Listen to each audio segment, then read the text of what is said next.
Nagising si Ruel ngayong araw, bitbit ang ngiti habang abala sa kusina. Naghihiwa ng gulay at mga sangkap para sa pansit na siguradong masarap. Umaalingasaw ang bango sa paligid, mga kapitbahay ay napapasilip.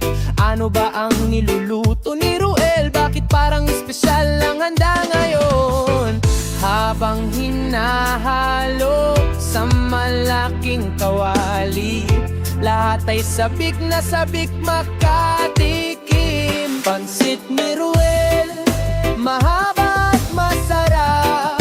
Kapag natikman mo ay siguradong hahanap-hanapin. Pansit ni Ruel, masarap sa panlasa, kasabay ng tawanan at saya ng pamilya.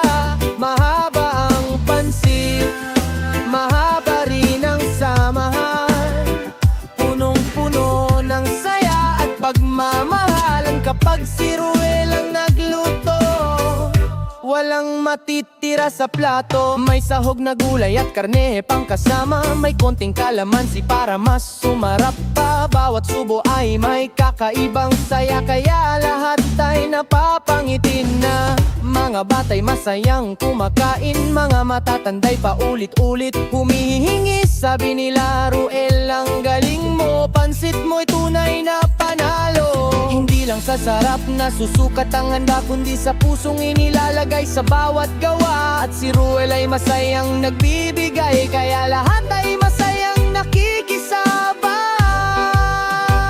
Pansit ni Ruel,